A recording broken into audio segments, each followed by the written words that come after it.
Semangat membara, tak kenal menyerah, Tridharma selalu siap sedia. Di mana kami berada, merah putih selalu di dada.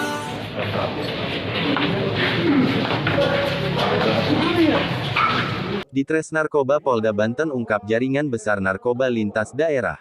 Kabar publik melaporkan dari Kota Serang, Direktorat Reserse Narkoba, Ditres Narkoba, Polda Banten berhasil mengamankan 3 pelaku pengedar narkoba jenis sabu yang berada di wilayah hukum Polda Banten. Adapun para pelaku merupakan warga lokal Banten, yaitu HD 34, warga Cadasari Kabupaten Pandeglang, TH Als OP 31, warga Baros Kabupaten Serang dan RMH 36, warga Rangkas Bitung, Kabupaten Lebak. Dari hasil penangkapan tersangka HD dan TH ditemukan barang bukti berupa 4 plastik klip berisi kristal bening yang diduga sabu seberat 314,64 gram. Sementara dari tersangka RMK 36, diamankan barang bukti 1 plastik klip yang di dalamnya berisi sabu sebanyak 30,52 gram. Tersangka HD dan TH ditangkap di depan masjid tidak jauh dari rumahnya pada Minggu, tanggal 24 Oktober tahun 2021, sekitar pukul 15.30 waktu Indonesia Barat. Sedangkan RMK ditangkap saat nongkrong di pos ronda tidak jauh dari rumahnya sekitar pukul 22 pada Selasa tanggal 26 Oktober tahun 2021. Dires Narkoba Polda Banten Kombes Pol Martri Soni mengatakan bahwa pengungkapan peredaran narkoba di wilayah hukum Polda Banten ini merupakan tindak lanjut dari laporan masyarakat yang diterima oleh jajarannya. Martri Soni menjelaskan bahwa ketiga tersangka merupakan jaringan sabu berbeda. Tersangka HD dan TH merupakan kurir yang ditugaskan bandar berinisial I, DPO, untuk mengambil sabu di Jakarta. Sedangkan RMK juga melakukan hal yang sama atas perintah Lur, DPO, untuk mengambil sabu di daerah Sumur Kondang, Kecamatan Cadasari, Kabupaten Pandeglang. Setelah mengambil sabu yang disembunyikan di sekitar gorong-gorong drainase, tersangka RMK diperintahkan Lur untuk mengantarkan kepada pemesan. Martri Soni mengungkapkan bahwa peran para tersangka yaitu TH Als OP adalah penghubung kepada bandar I, DPO, dan menjadi pemberi perintah kepada HD untuk mengambil narkoba ke bandar kemudian mengedarkannya di wilayah hukum Polda Banten. Berdasarkan keterangannya, TH Als OP sudah 5 kali mendapat perintah untuk mengambil barang dari I, DPO, dengan upah tiap pengambilan sekitar 3 juta rupiah, 4 juta rupiah dan HD sendiri mendapatkan keuntungan sekitar 1 juta rupiah per pengambilan barang. Sedangkan RMK berperan sebagai pengedar narkoba di wilayah Banten, mendapat keuntungan dari harga jual yang lebih tinggi bila dibandingkan dengan harga jual dari bandar I, DPO, ungkapnya. Terkait perbuatan para tersangka, penyidik Ditres Narkoba Polda Banten menjerat dengan pasal berlapis yaitu pasal 114 dan atau pasal 112 dan pasal 132 UU No. 35 tahun 2009 tentang narkotika dengan ancaman pidana minimal 8 tahun penjara. Sementara itu, Kabid Humas Polda Banten AKBP Sinto Silitonga menambahkan bahwa modus operandi para tersangka tidak mudah untuk diidentifikasi, perlu ketelitian dan keuletan dari penyidik untuk dapat mengungkap modus tersebut dan menangkap para pelakunya.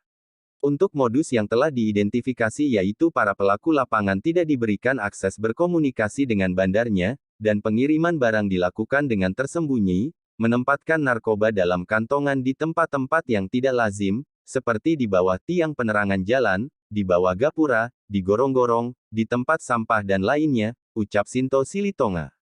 Sinto Silitonga juga mengajak kepada seluruh masyarakat untuk segera melaporkan kepada pihak kepolisian jika mengetahui adanya peredaran narkoba.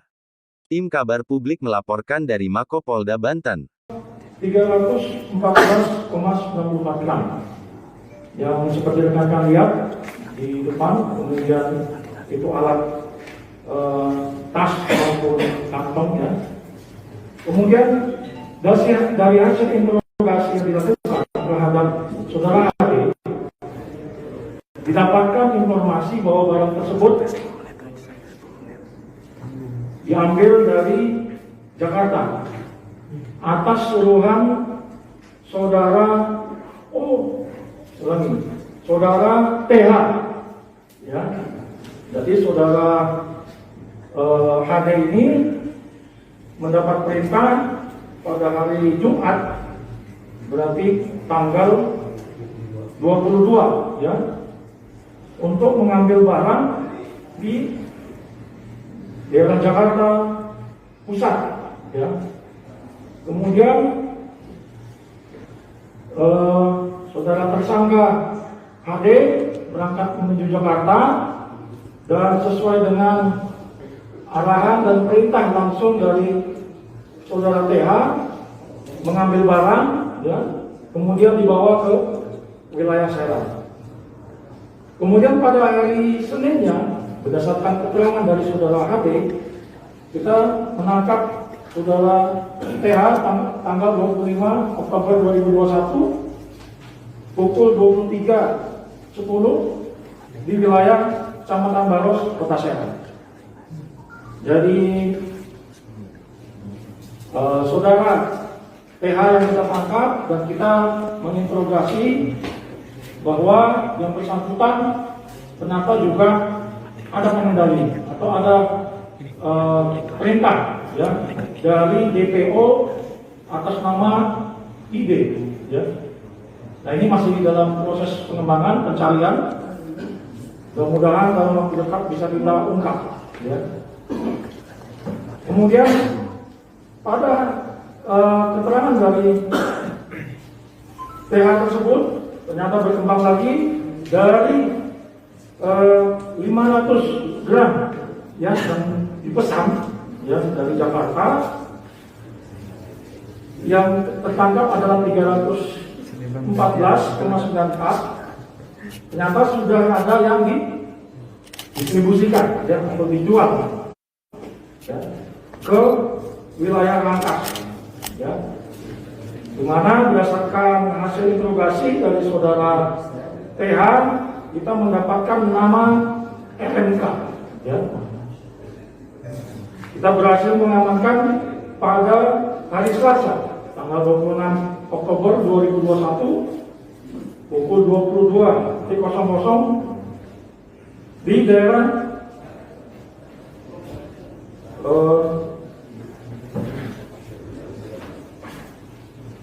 Candasari, Pandeglang, ini Lebak, ya.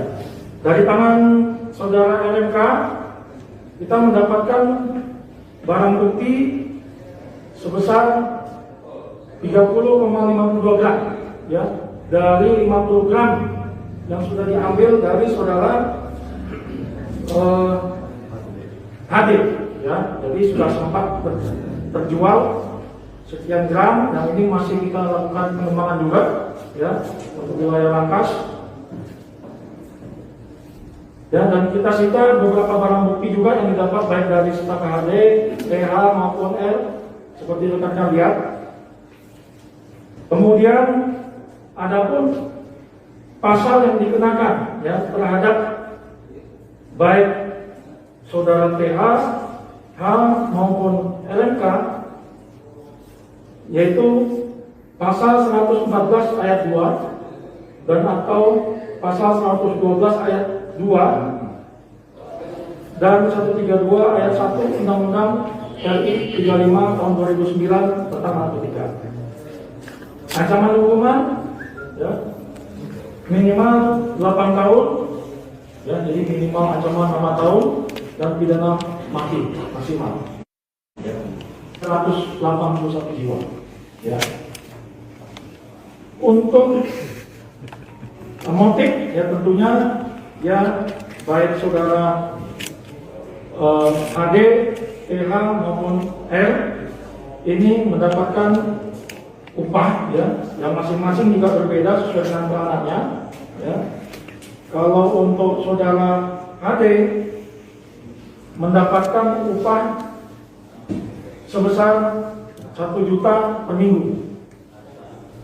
Untuk saudara TH ya, alias O 4 juta per minggu. Untuk saudara R dari keterangan sementara ya mendapatkan 4,5 juta per barang terjual gitu ya. Tapi ini masih terus kita dalami Dan tentunya mudah-mudahan masih banyak pengungkapan lain dari pengembangan ini yang akan kita lakukan. Saya kira demikian. Terima kasih. Assalamualaikum warahmatullahi wabarakatuh. Terima kasih kepada Bapak Direktur Reserse Narkoba. Sebelum kita ke sesi foto dan mungkin wawancara sedikit dengan tersangka, kami buka beberapa pertanyaan dari teman-teman. Kami persilahkan. Cukup ya? Ada Pak? Kalau tersangka ini sebenarnya orang mana sih Pak? Aslinya ya Pak ya? Ya, tinggal di mana? Ya. Jadi kalau aslinya semuanya masih masyarakat Banten ya. Kalau saudara Ade ini tinggal di Cadasari tadi ya, Pandeglang. Kemudian saudara TH di Baros ya. Kemudian saudara R di Lebak Banten. Jadi sudah lintas warga baik dari Serang Kota, Pandeglang maupun Lebak. Kami persilakan Bang Nano, mangga. Terkait dengan barang bukti ini sendiri, mereka akan diperjualkan di mana? Kemudian dari yang dari Jakarta tadi itu tersangka sudah diamankan atau belum, atau seperti apa, atau masih DPO? Ya, seperti yang telah saya sampaikan tadi bahwa sementara kita amankan adalah mereka bertiga yang mulai dari H yang disuruh oleh saudara TH untuk mengambil barang di Jakarta, kemudian kembali, kemudian ada perintah untuk menyerahkan kepada saudara L untuk dijual dengan kanvas. Untuk saudara I yang saat ini juga masih kita lakukan pengembangan, kita masih melakukan pencarian, ya, upaya pengungkapan. Kemudian termasuk yang di Jakarta juga kita sedang mengupayakan pengembangan saat ini. Ya, kita berharap mungkin bisa lebih besar lagi. Ya, baik, itu data sudah disimpan oleh teman-teman dari Direktorat Reserse. Tinggal upaya untuk bisa melakukan penangkapan karena tersangka juga mobile. Mudah-mudahan dalam waktu dekat kita bisa ungkap. Satu lagi mungkin kami. Mereka sudah berapa kali menerima barang dari Jakarta ya Pak? Oke. Dan sudah sejak kapan ya? Baik. Ya. Jadi berdasarkan hasil pemeriksaan yang kita lakukan terhadap saudara HD maupun saudara O, ya, ini sudah kita sinkronkan keterangannya, ya. Sementara ini 3 kali, ya. Jadi saudara TH ini perintah dari saudara O 5 kali. 5 kali. 5 kali. 5 kali. Iya. 5 kali. 5 kali. Nah yang ke Jakarta 2 kali, ya. 5 kali. Yang ke Jakarta 3 kali. Jakarta 3 kali, ya. Untuk saudara R juga sudah 2 kali, dan berdasarkan keterangan, ya. Berdasarkan keterangan ini kan kita masih kembangkan, ya kan. 2 kali. Kalau saudara R ini juga langsung dapat perintah langsung dari saudara I yang saat ini kita DPO. Pak, itu dalam waktu bulan Oktober apa Bulan ya? Kalau untuk saudara AD ini bulan Juli, ya, Juli, Juni, Oktober ini. Ya, sejak Juni sampai Oktober saudara HD sudah melakukan transaksi 5 kali menerima barang dalam waktu 4 bulan, ya. Juni, Juli, Agustus, September, Oktober, 5 bulan ini. Seperti itu. Mungkin Kang Edo terakhir, mangga. Ketiga ini profesinya sebagai apa? Itu satu. Kedua, mereka menjualnya kalangan apa dan modus penjualannya seperti apa? Ya. Jadi kalau apa namanya, pekerjaan, ya mereka inilah tidak ada pekerjaan lah, ya, gitu. Sementara pengangkutan gitu, ya. Kalau untuk dijualnya kemana, nah ini kita juga masih melakukan pengembangan. Tadi yang saya sampaikan dari saudara LMK yang dari 50 gram yang kita dapat hanya 30 sekian gram, ini kita juga akan menelusuri konsumennya siapa di wilayah Lebak sana, kita masih akan dalami. Kemudian memang proses sindikat ini memang sangat rapi, ya. Jadi berusaha untuk mengelabui petugas. Jadi antara saudara HD, ya, dengan apa namanya, dengan I, ya, kalau tidak salah ini juga terputus komunikasi terputus. Jadi saudara H ini adalah atas perintah saudara TH. Ya. Kemudian saudara TH mendapat perintah untuk dibuang wilayah Langkas. Kemudian saudara TH ini menginformasikan lagi kepada saudara HD. Ya kan? Nah, antara saudara HD dengan pelemparannya ya, itu juga menggunakan private number ya.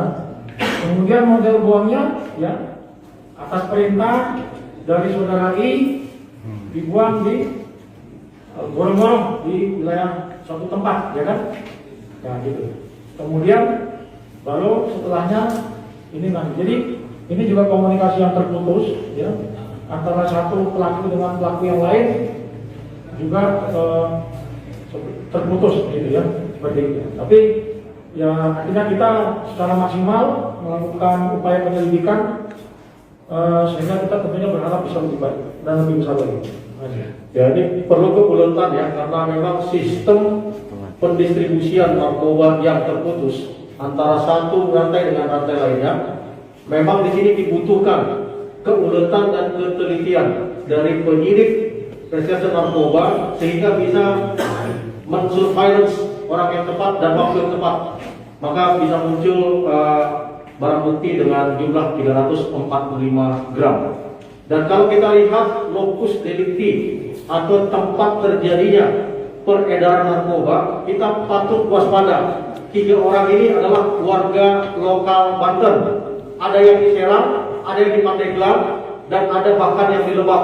3 wilayah ini rentan untuk bisa beredar barang-barang gelap narkoba. Maka kami meminta partisipasi masyarakat. Sistem lempar barang narkoba yang terputus memberikan warning, alarm kepada masyarakat untuk bisa melihat hal-hal yang mencurigakan sehingga dapat menginformasikan kepada Direktorat Reserse Narkoba maupun dari kesatuan kepolisian lainnya. Mungkin ini yang bisa kami sampaikan untuk informasi awal. Kita akan masuk dalam sesi foto bersama dengan barang bukti. Kami persilakan untuk menggunakan sarung tangan, Pak Wadid.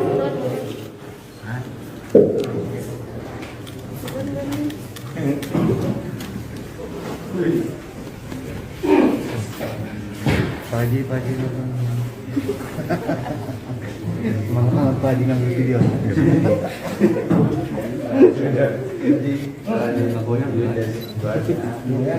Iya, percayakan aja yang muda.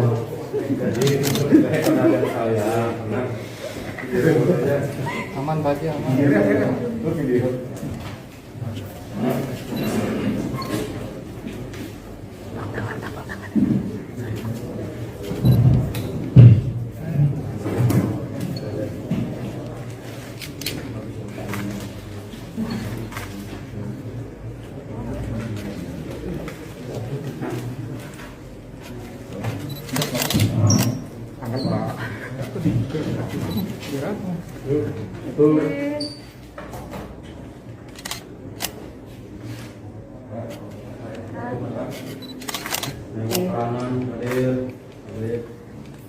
Belum, antara belum, Bantenyus belum, Antara yang paling depan loh. belum, antara ada dan Mau yang paling belakang belum. antara ada dan CTP belum, Herdi Pak Herdi. Oh, JPM belum, JPM. Selat Sunda belum, Selat Sunda. JPM belum.